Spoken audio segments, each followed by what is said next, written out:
Clocking in at just over 1 pound, WAR-LOK's WL-8032 is a compact model, but it's one tough cookie.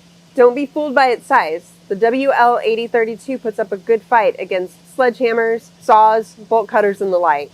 Made with a boron-hardened steel shackle, the internal housing is made of extruded brass, and the body is chrome-plated steel. But the real magic is in the 9-disc cylinder core, making this nearly impossible for thieves to pick. To unlock the padlock, first remove the rubber cap.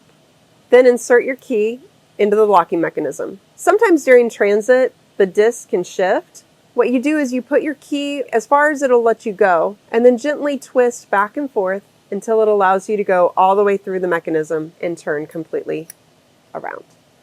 Compact and resilient, the WL-8032 is a padlock that consistently punches above its weight.